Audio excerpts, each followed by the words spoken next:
Jody Flynn of Women Taking the Lead is an executive leadership coach, podcaster, author, speaker, and workshop facilitator for people leaders.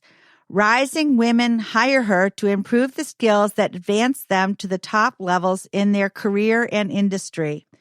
Jody is the host of the critically acclaimed Women Taking the Lead podcast and an Amazon best-selling author with her book Accomplished: How to Go from Dreaming to Doing. Jody has spoken at the Massachusetts Conference for Women, the Maine Women's Conference, Podcast Movement, and the Agents of Change Digital Marketing Conference. She is the president of the board of the Maine Women's Conference and has been featured in Entrepreneur and Forbes magazine.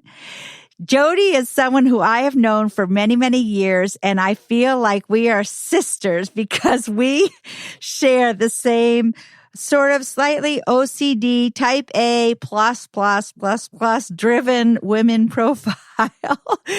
But in this episode, we had a lot of laughs, probably at our own expense. So welcome to the PR Maven podcast featuring Jody Flynn from Women Taking the Lead.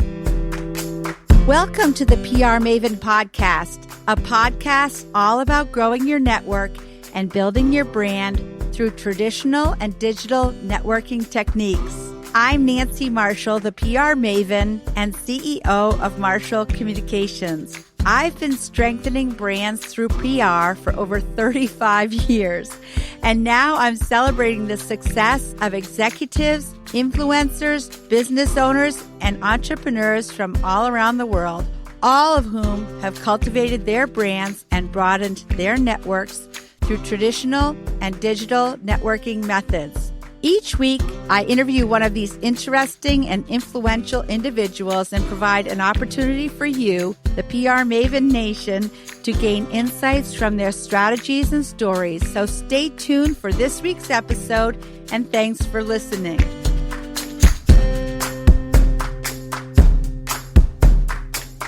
Okay, so Jody, to kick things off, tell us about your career and how you got into it in the first place. I would say, and I bet a lot of people can relate to this, is it took a circular route. Like, I was not the person who was like, I'm going to be a nurse and became a nurse, or I want to be an actor and became an actor. I was the person who was, I don't know what I want to do. I know what I'm interested in, followed that route. So the 10,000 foot version is I studied psychology, but it became apparent to me at some point I was only going to qualify for social work, which was not my burning passion and was not what I loved about psychology. So I pivoted. I took an entry-level job in mutual fund operations just to pay the bills while I was trying to figure out what my next move was going to be. And it turned out to be an environment that really worked for me.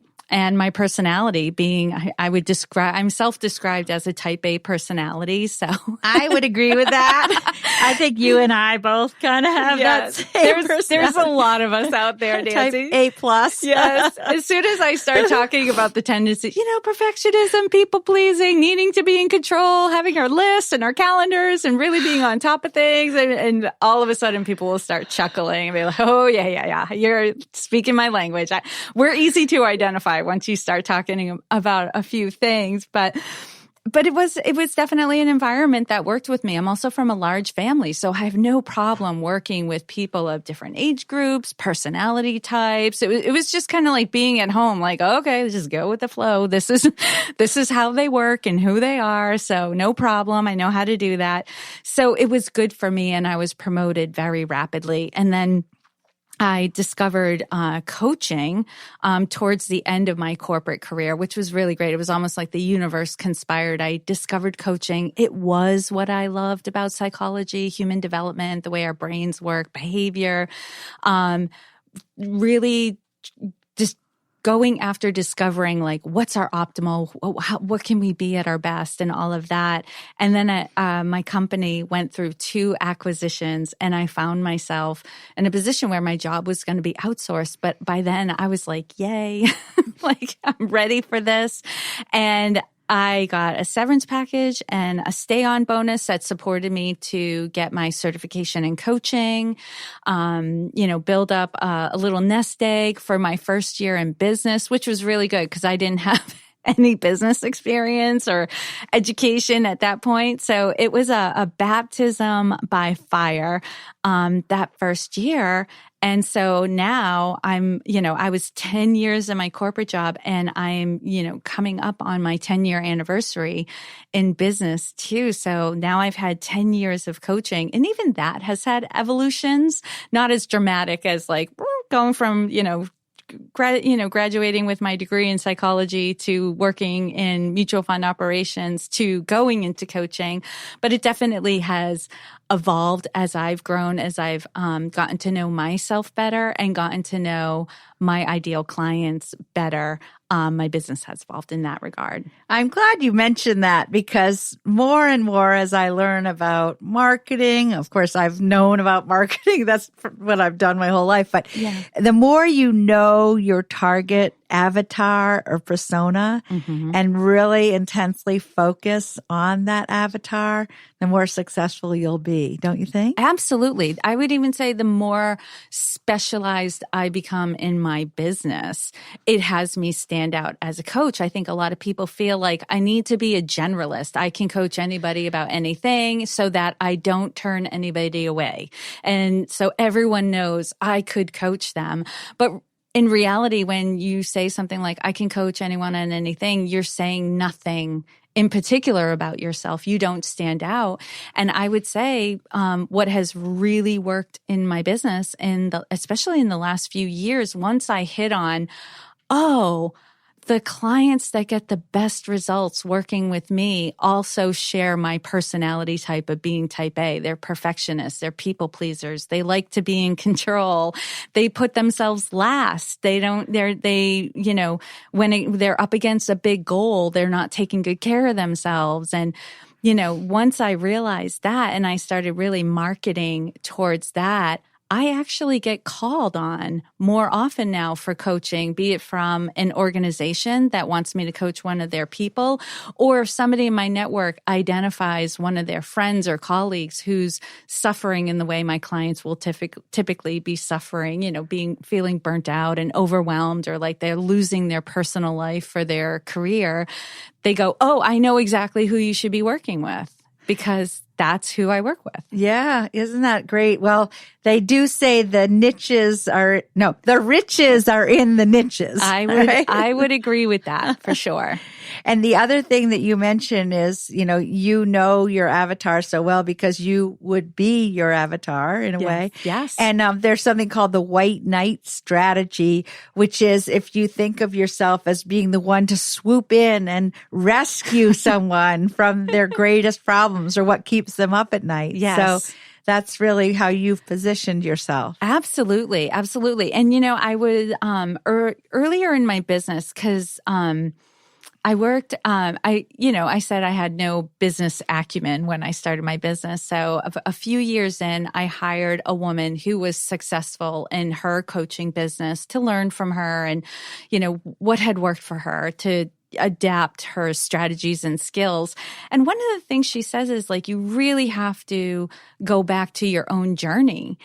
She's like, you just need to be 10% ahead of the person you're trying to help. Because in reality, you don't want to be so far ahead of your clients that your clients can't relate to you anymore, but you need to be further ahead so you're relatable, but you can help them get over that next hurdle that they're working on. And I joke all the time. I work with type A women because I am a type A woman. It's just I've learned tools and strategies that help me manage it so it works for me rather than against me. Yeah. Well, you talk about how you want people to be able to relate to you, and you can so relate to them too because you are like them, right? Absolutely. Because, it's and it is funny because we do start laughing about it, but they'll be talking about what's really paining them in their life and, the agony and the suffering and all of that. And I can just also like banter with them about it, because they'll say, this is happening. And I'll say something like, oh, well, if that's happening, then probably these other things might be happening too, right? And they'll be like, yes. And then before we know it, we're laughing about the things that are driving them crazy, but we're laughing because there's hope. Right? I understand it. There is a way, and they're not alone. They're absolutely not alone. And that's the funny thing is like a lot of us believe like I must be the only one who suffers. I'm like, and I do have clients who, even prospective clients where they're like, am I crazy? Am I the only one? Like, does anybody else go through this? I was like, oh, you are not alone. You are not. You belong to a robust community. You just haven't met them. Or, because I think we just tend to do that. We tend to isolate, especially type A women. That we have what I call this behavior of being the lone wolf. Like, I got to do it on my own. I got to figure it out on my own. Like, I don't want anyone to know that I don't have it all together and all of this stuff. So we just in our tendencies tend to isolate. And so we don't realize there are so many of us out there. Well, yeah, and we're isolating ourselves because we're so busy trying to accomplish our to-do list, which is like way more than a human should try to accomplish in a day. Unrealistic expectations are the name of our game. All right, so tomorrow I'm going to write a book, and then I'm going to make an audiobook and an ebook and an online course. Because I should have gotten it all done yesterday, so now I got to push it off till tomorrow, but I'll get it done tomorrow, yes. See, you have me laughing about It's so true. Yeah, it is so true. So if we really just sort of cut our to-do list down by a 10th. Yes. Oh, definitely. I mean, quick tips, Nancy, is cut it down, start with a couple of things and also ask for help. Who can be doing some of this work? It doesn't all have to be you, right? These are just some of the things that my clients and I will start diving into and rolling our sleeves up and being like, okay, it's not where we typically start because there's a whole mindset we need to address before we get there. Because I could give all the tips. Here are the things you need to do in order to, turn all of this around. But if we don't change the mindset, we're not going to change the behavior. Right, totally. Mm-hmm. And the other thing is that we should be working on almost replacing ourselves at work too. So if we try to do everything ourselves, then people coming after us in the organization aren't going to ever learn from us. So we have to actually turn things over and even let them fail. Right. And this is part of what I was talking about earlier, where we think we're the only ones. We think we're the only ones with this drive and ambition. And we lose sight of the fact that there are probably many people on our teams who are dying to get more responsibility, to take some of the things that we're doing off our plate so that they can prove themselves too. That's part of the mindset that I talked about. We have to change before we can change the behavior, is to recognize that other people are looking for opportunities to help and want to help us and want to prove themselves so that they can get promoted and rise up. Right. Mm-hmm. Well, I've had really good experience just recently with young women just coming out of college and sort of the way they can just plow through work, because I find that they just look at it almost like this is a homework assignment. Like, okay, I'm going to do this homework assignment, then I'll do this homework assignment. And, they're so used to producing homework in college, and then you give them a big list of things to do and they just go through it and tack it off. Exactly. And I think sometimes those of us who have been doing it for a while, we add a whole other emotional layer. Like, instead of just looking at it as like this one assignment, mm-hmm. we overcomplicate it. Again, that's the perfectionism in us too. Yes, because we also have to have a wow factor to everything we're doing. Like, people, like if we hand something in, people can't just go, great, it's done, thank you. Like, people have to go, wow, you're amazing. How long did you spend on this? And if we don't get the wow, we're like, oh, wow, maybe, I should have worked on that more. Now and we criticize ourselves. Did I have some sleepless nights over this? Did I suffer over this enough? Oh my gosh, this is so fun. It's fun and funny because I'm so seeing myself. And part of my problem is I work so much better with when my desk is cleaned off. Yes. But to clean off my desk takes so much time because it's like, oh, I'll find a Post-it. Oh yeah, I was supposed to reach out to so-and-so. I better do that now.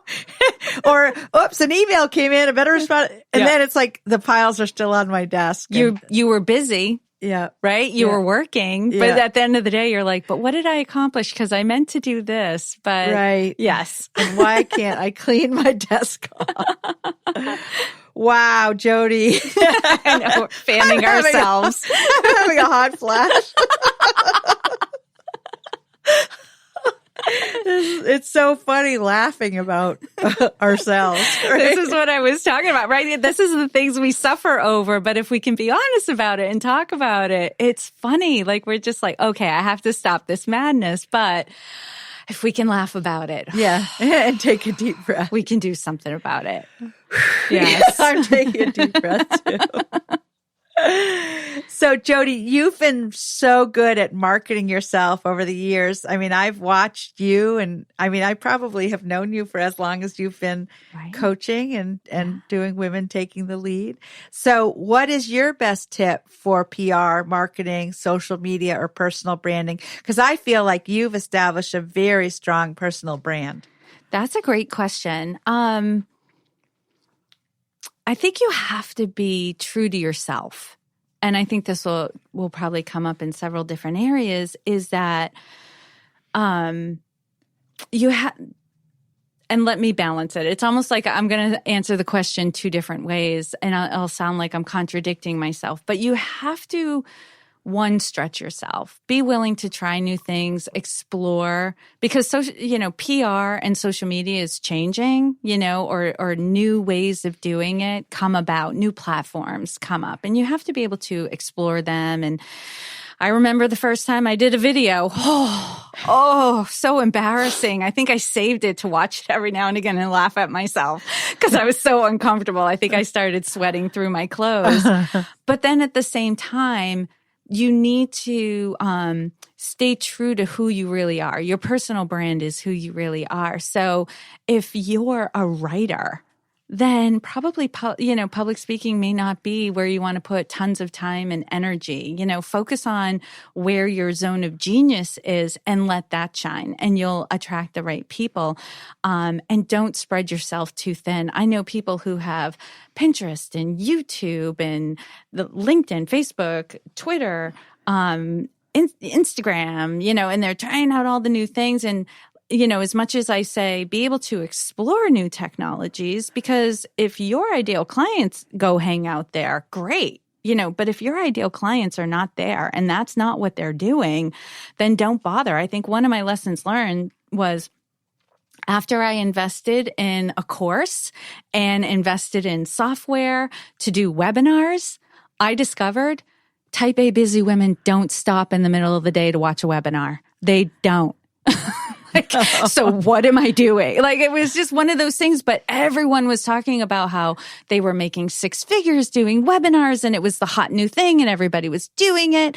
And I was watching webinars, but I was watching webinars because I was a business owner who needed to watch webinars because, of course, I'm type A, I'm trying to figure it out all on my own.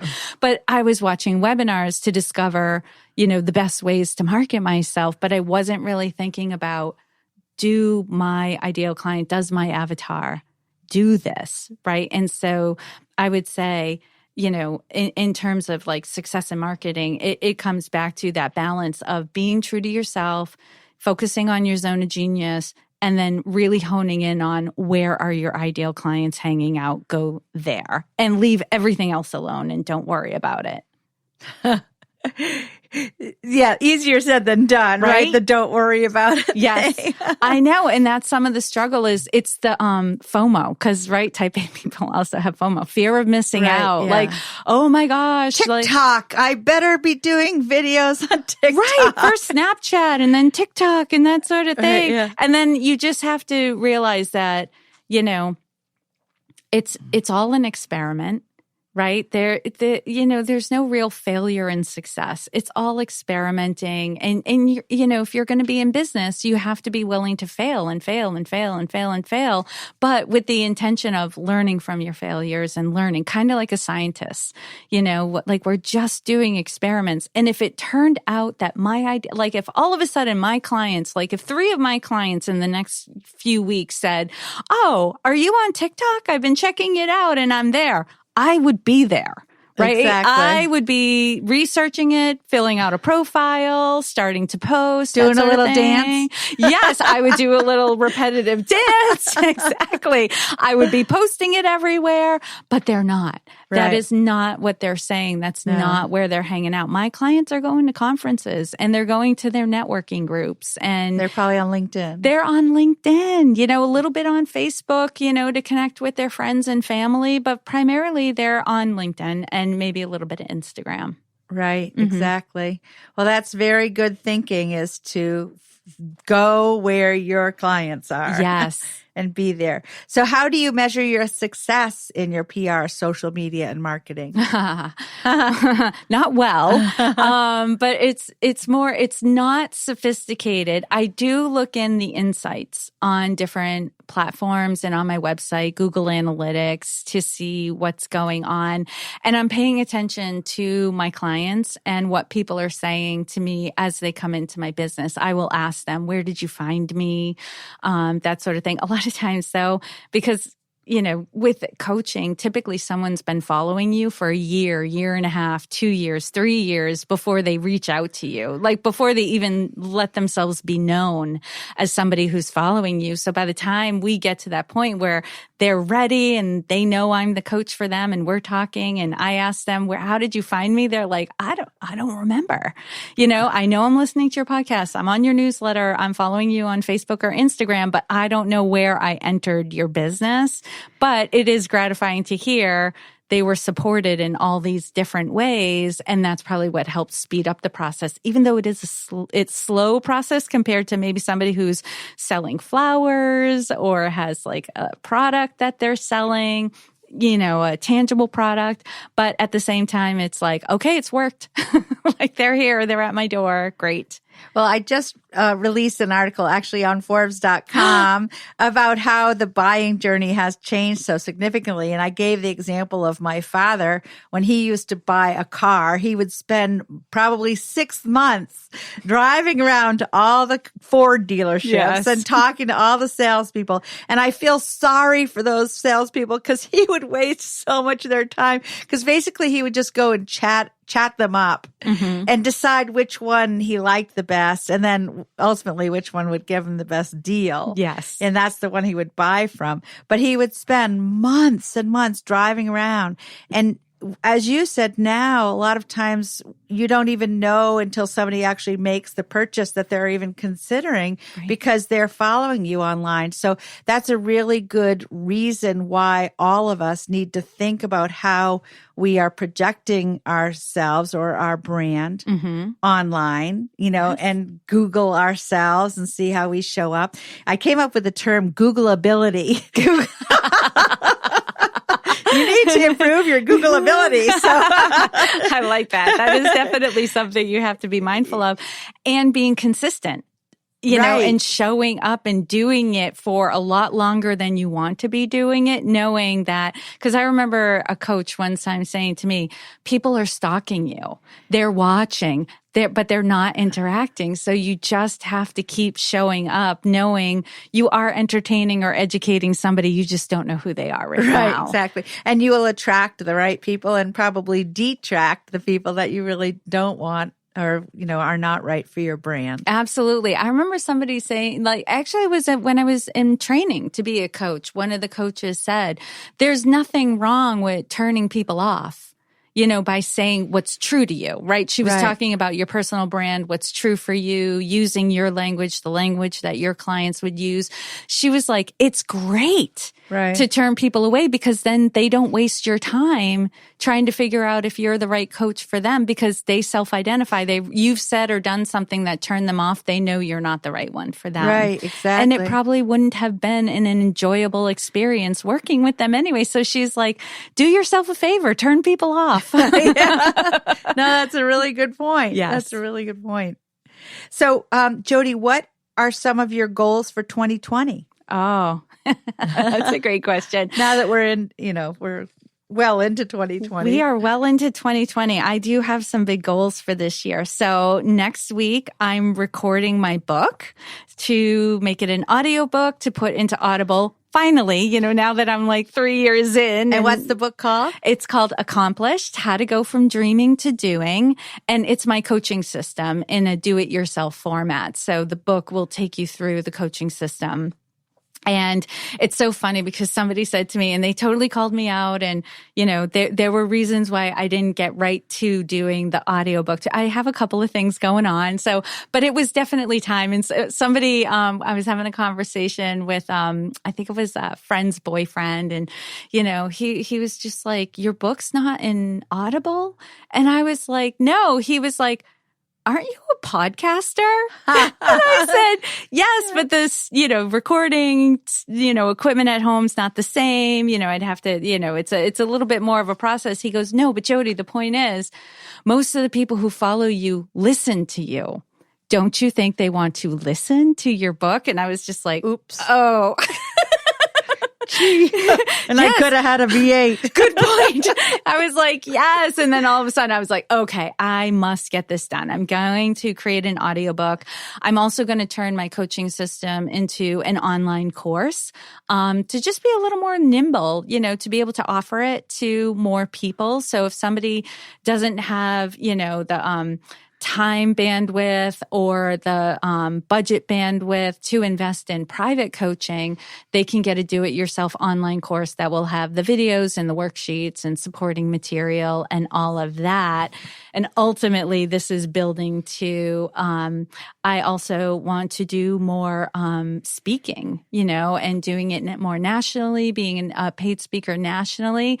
And then I also want to dabble with being a voiceover artist as well, just to have some diverse income streams in my business. And, one of the things I am solo in my business at this point. And, one of the struggles with that is getting consistent income. Being an entrepreneur and especially a solo coach, you'll have like that roller coaster ride of like, it's feast or famine, like tons of work is coming in. Yay. And then all of a sudden it's like, oh no, what do I? And so I was thinking like, how can I diversify so that I have regular work coming in? So this is something I can do. So if I'm not getting a lot of coaching, clients, or I'm not getting a lot of gigs for doing workshops, that this is something I could do in my free time.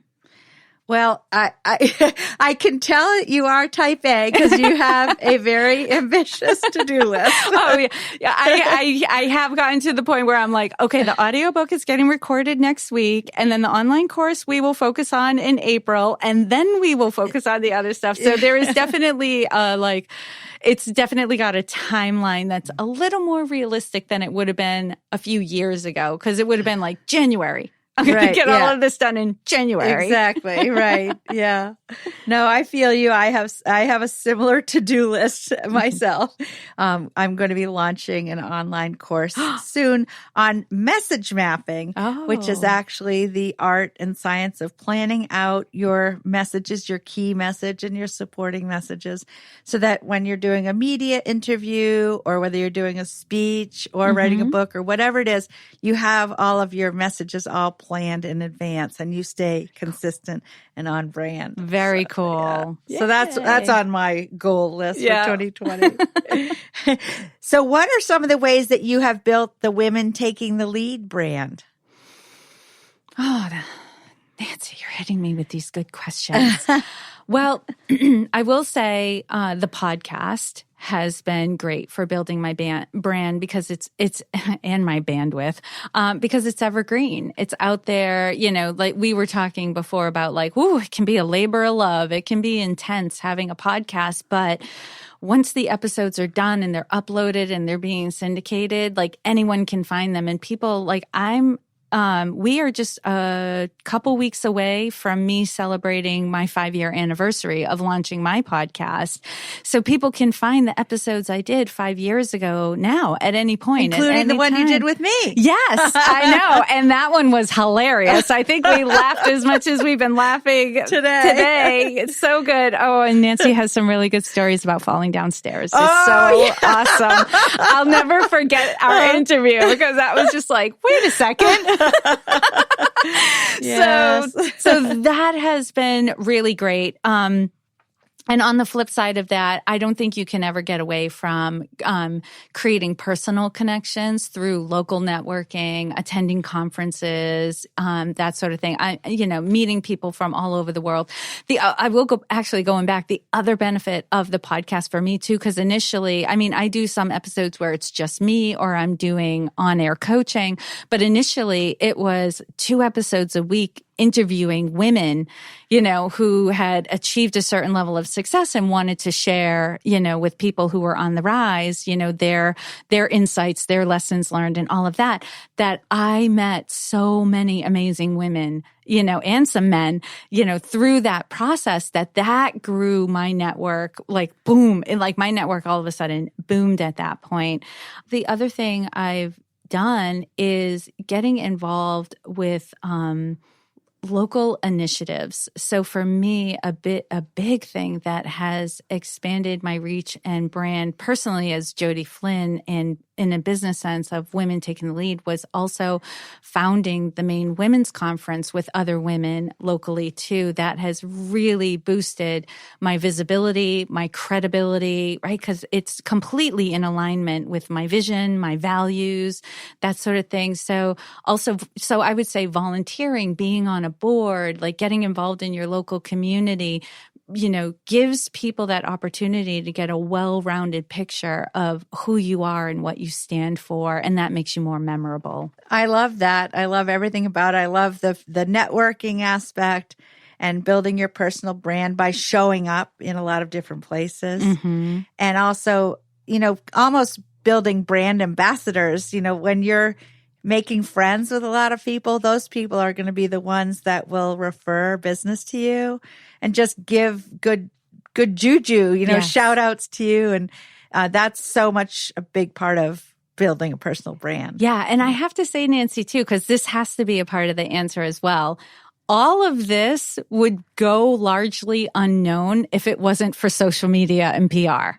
Right? Because that's how we broadcast the message. So when I'm involved in events with the Maine Women's Conference or networking or conferences or new episodes of the podcast, all of that goes on the social media platforms that I'm involved in, and I'm letting people know about it. And the funny thing is that I'll see somebody at a networking event, or someone will email me to, touch base or get a connection, and they'll say things to me like, "Wow, you're everywhere. You're doing so many things." And, yes, I'm doing things and I'm involved, but not to the extent it appears, because social media gives you that ability to stay top of mind, to stay visible with people. And when you're doing that, when you are visible and top of mind, unconsciously the message people are getting is you're still in business, you're still around, you're still a viable option. It's like what I've always said with PR, it's like the heartbeat of your organization. The fact that you just keep putting out news. Yes. It pumps the blood of the business. You've hired a new person, you've won an award, you've gone to a conference, you've done this. Yeah. It's like boom, boom, boom, boom, boom. This organization is still alive. Yes. That's exactly it. It just sends a message like we're still here, because otherwise people forget. Oh, yeah, especially because there's messages coming from so many other places too. And yeah, your competition is out there just knocking on the door. They are. I remember one time I went a little bit quiet just because I was a little bit new to social media and I was doing something. So I backed off a little bit. And then I saw somebody and they were like, "Are you still coaching?" I was like, "Oh, no, that should not be a question I'm getting. It should be obvious." Yeah. No. Well, on that note, we're going to be right back with more of our wonderful conversation with Jody Flynn. But I want to share some exciting news about our new caller line. You can now call in to the PR Maven podcast listener line, 207-620-9075, and ask me a question, share feedback or ideas that we will play on the podcast, including suggestions of other guests that you'd like to hear on the podcast. So I'd love to hear from you. And also, I just want to take a moment for our book and things to do pad giveaway. So to win a copy of my book, PR Works, and one of our famous PR Maven Nation things to do pads, go to prmaven.com/giveaway and enter today, and you could be our next winner. So we will be back with more from Jody Flynn in just a moment.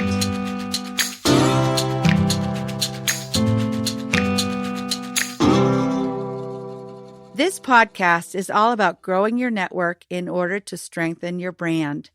In my 30-plus year marketing and PR career, I have seen many organizations waste their precious time and money on marketing because they're trying to obtain success without any strategy to achieve their goals. So many organizations and companies suffer from what I call the shiny object syndrome, trying every new fad that comes down the pike. That's why I created the Marshall Plan 15 years ago.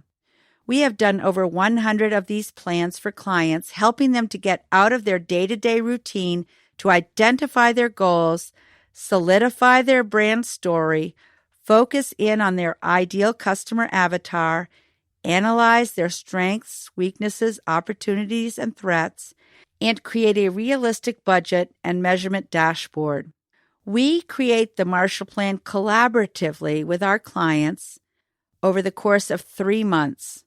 We have a 65-step process to create a highly customized, actionable plan. And it's not like we come in and say, "We are the consultants from away and we know everything." Instead, we come in and say, "Let's sit down at the table with your leadership team and we'll bring our expertise in what's working in PR and marketing.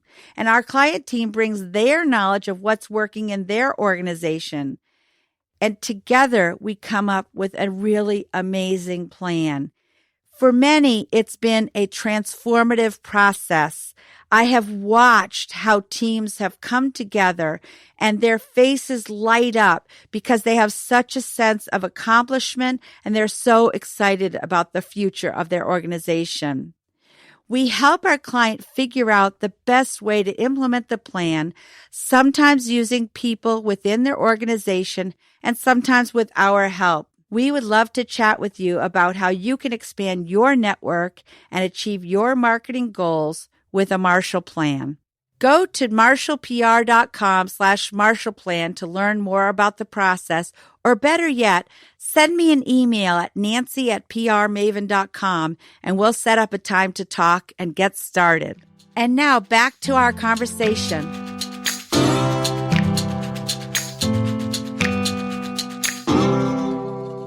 Welcome back. Today we're talking with Jody Flynn, owner of Women Taking the Lead, and I'm going to dive right back in with some more questions for Jody. So Jody, most successful people have a network of fans and followers, either online or in person, or as I advocate for both. Mm-hmm. Tell me, how have you built your network of fans and followers, and has it been a conscious effort or has it just happened on its own? I would say a little bit of both. There's definitely intention involved. And then in some areas where it's like, oh, that's a nice surprise. I didn't see that there. So for my business, I intentionally network. I join BNI or business networking internationally. So I'm a part of a chapter where we all get to know each other's businesses and we spread the word of what that person is doing. And we're listening for opportunities for our other BNI members with the people we're talking to. So if somebody says like, I need a landscaper. Oh, I know somebody like that. So it's always nice to be known as the person who always has somebody that they can recommend and that sort of thing. So that's very conscious. With my podcast, I'm also, very much trying to gather, regular listeners or subscribers to the podcast and have them join. But like we said earlier, those are kind of the people that you don't know. They're just kind of listening. They're out in the ether. And so I also started a private Facebook group that's around my book. It started off as just being a Women Taking the Lead private Facebook group, and I was mostly gathering them through the podcast. And then I realized because it's Facebook and, it just wasn't working the way I wanted it to. We weren't having the conversations, and I was the driver. And I just recognized like my focus and what gives me passion is helping people in their businesses and in their careers to be more productive, to feel more successful and relaxed and enjoying success, that sort of thing. But those weren't the conversations we were having. They were fun conversations, but they were light and fluffy and didn't satisfy me. So I've changed the group actually just recently to the Accomplished Community with Women Taking the Lead. And it's around my book. So if people have, when people want to join the group, they answer questions like, have you read the book? And if so, what do you identify with in chapter 4 in terms of the stress reactions? Like name it, that sort of thing. So I know they've read the book. And so I know that the people joining the community are having similar conversations and can relate to that and are focused on the same things, that they're trying to overcome stress and obstacles so that they can achieve their biggest goals that they want to have. And I think with that focus, more people are going to enjoy being a part of that group. So that is very intentional. And then also by volunteering and helping to found the Maine Women's Conference, that is all about bringing women and men together to connect, educate, and inspire, ourselves to be the leaders we want to be in our lives, to give women that opportunity for mentoring, that they might not be getting in their own workplaces or in their life, to hone the skills and the mindsets to help them to advance in their life, their careers, take on new levels of leadership or new roles and all of that. So I think that all was very intentional. And then I have an example of like Instagram. Like I got on Instagram because I wanted to check it out and I created a profile. And before I knew it, I had a following on Instagram. I wasn't really doing much with it. And somebody sent me a message saying, oh, I've been listening to your podcast. And I was like, oh, they're engaged. They're interested. I should start doing something with Instagram. So that is a case where sometimes just by virtue, I think, of everything else we're doing, it just starts to gather more people. Right.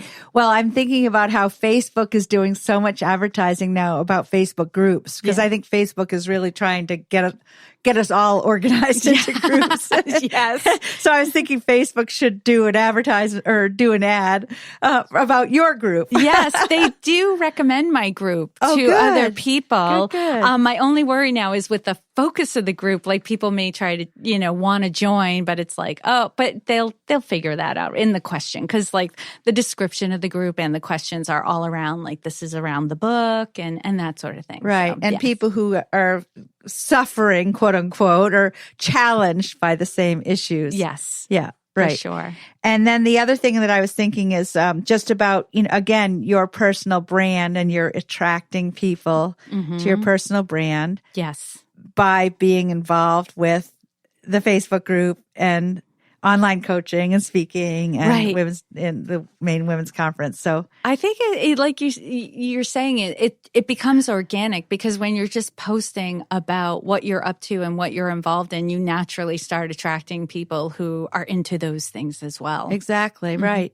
And I try to show some of my personal life on my social media too, just because I think people like having a little window into your life, and Oh, yeah. She's not just always doing PR kinds of things. Right. But she goes to the old port with her two sons. Yeah. So she goes skiing. And I go skiing, cross country and alpine. So, yeah, for sure. Actually, still enjoying the ski season here in the month of March. So. Yeah. I don't do that as much as I should. I have to get better about those things. I think partly it might be just a natural reflection of my generation. I'm a Gen Xer. And so I'm like, it's always after an event or something. Like if it's focused on my business, like if it's the Maine Women's Conference, BNI, the podcast, things like that, I'm like, oh yeah, I should get a picture of this and put it up. But if I'm like at a birthday party or going sightseeing with my boyfriend or something like that, it's always after it's over. I'm like, oh, we should have got a picture. Oh, that's so funny. We should have put it up. And like,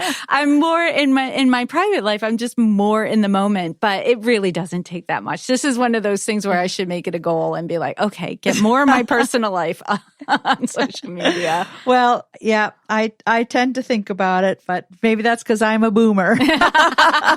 Well, you're in PR, so you live and breathe this stuff. You have to walk your talk. If you tell your clients, you got to get your personal life up there. Right, You've got to showcase that.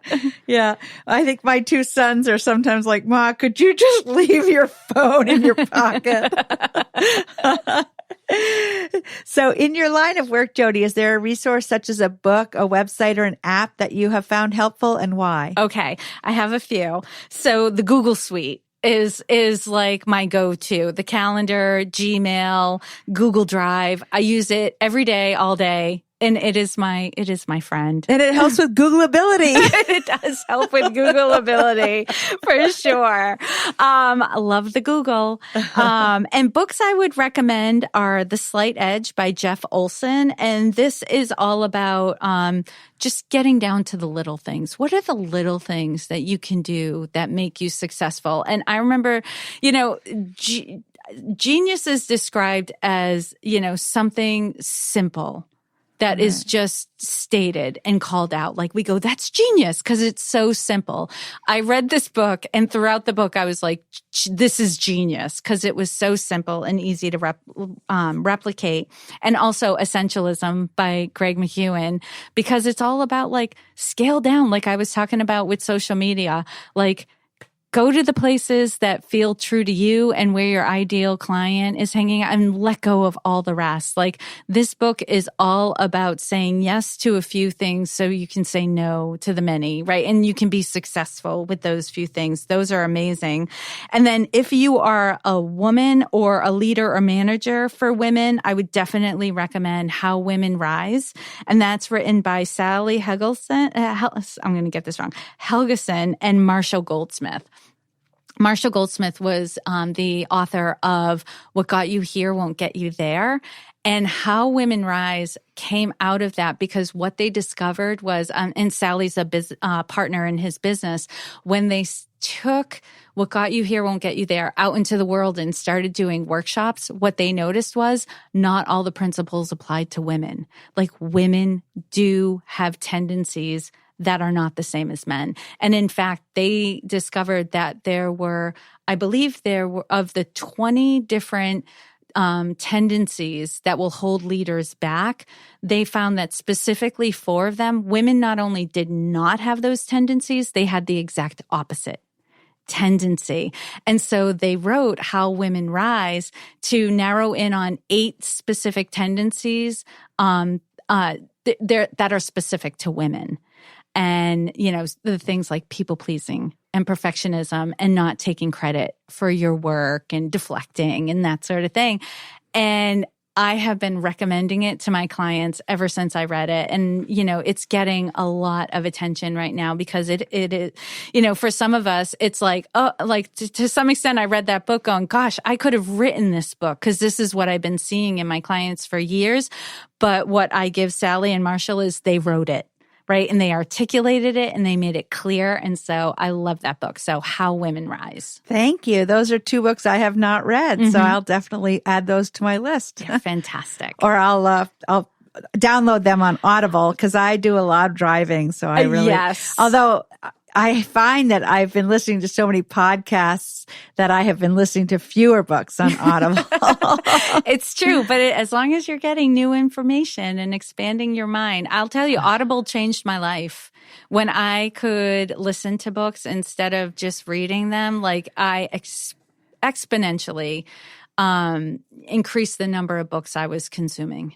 I agree. I feel the same way. And also, if I can multitask, like when I'm exercising, yes, walking or riding the stationary bike and listening to a book or a podcast, I love that. I tell people that all the time because they're like, oh, why a podcast? Are you going to do video? And I'm like, I love YouTube. YouTube is great. And I know there are people who instantly go to YouTube. And I have my podcast on YouTube, but with just like a thumbnail as the picture. But the difference with a podcast is you can take it anywhere. Like you could be in the shower, you could be getting ready for the day, you could be doing the dishes, cleaning the house, in the car. It's in your ears and you don't need your eyes for it. So you can consume information while you're doing tasks that don't require executive function. It's almost more of an intimate, I don't know, there's something about the fact that it is in your ear. It's more of an intimate relationship too. I've been listening to a podcast from WBUR radio in Boston, Food, We Need to Talk. And it's about issues of food and eating and weight and body image. And I feel like that there's two hosts and I feel this very intimate connection with them. Absolutely. The hosts of the podcast I listen to regularly, I know it's a one-sided relationship, but I feel like they're my friends. Like they're also, a big part of my life. Don't you feel like if you were to meet them, like I feel if I were to meet these two people, the woman is named Yuna and the man's Eddie. I feel like if I was to sit down with them, I could have like a very robust conversation. Yes. And that is just amazing. Because you know the inside jokes, even though when they first meet you, they might not realize you know the inside jokes, but they'll catch on quickly. Exactly. I'm so grateful for podcasting. It has changed my life. Absolutely. I'm so grateful that I found it and that I've just launched right into it. There you are. There you are. So thank you because you inspired me. Oh, that's sweet. Yeah. Women taking the lead. There are people out there who would feel the same way about you. They'll meet you and be like, oh, Nancy. And they know things about you that you didn't realize they knew. Oh, I dread that. Tanner, who's my audio engineer here at the Portland Pod, sometimes I'll be, after we're done recording and I'll be saying something that I really don't want to have broadcast. I'm like, I hope you're not recording this. He's laughing. Maybe not. Yeah, right. There's a B-roll. Yeah, right, exactly. Those outtakes are going to be worth money someday. Yes. So is there a parting thought, Jody, that you'd like to share with PR Maven Nation? Yes. I would say, like we've been talking about, stay true to you and who you want to work with, right? And don't worry about what strategy other people are using because that works for them and who they want to work with. I think we have to get, to really be successful and really enjoy what we're doing in PR and social media. We have to stop worrying about other people and what they're doing and focus on what's working for you and what's working for your clients. Absolutely. And I think that if your clients are more in alignment with you and your mission and your brand, you're going to just be better at your job and more productive and happier. Yes. Oh, yes. And that's priceless. Yes. The theme I have taken on, I took it on a few years ago, but it's so good. I just keep it, even if I have other focuses as well. But simplify, simplify, simplify, simplify over and over. It's like a mantra I tell myself in my head, just keep it simple. Keep it simple. And my business is so much more enjoyable when I keep it simple. Good for you. I need to learn some of that. So, Jody, what's some of the best ways that PR Maven Nation can get in touch with you? Mm-hmm. My hub is womentakingthelead.com. So my business is Women Taking the Lead. And so on the website, you can get access to all the social media buttons, the podcasts, and other services that I provide, my book, my coaching, and all of that. Or you can contact me directly via email. I'm at Jody, Jodi, at womentakingthelead.com. takingthelead.com. And I love hearing from people. So don't hesitate. I often have people reach out and be like, is it okay that I'm doing this? And do you have to? I do, because I love it. I love when people reach out to me. So do so. Well, I'm sure they will after they've heard our conversation today. And I'm so glad we had this time together. Oh, me too, Nancy. I'm so honored you asked me to come on. You've had some amazing guests, and you're just doing incredible work. Thank you. That means a lot coming from you, my inspiration. So thanks for joining us today, and I hope you have a great week, PR Maven Nation.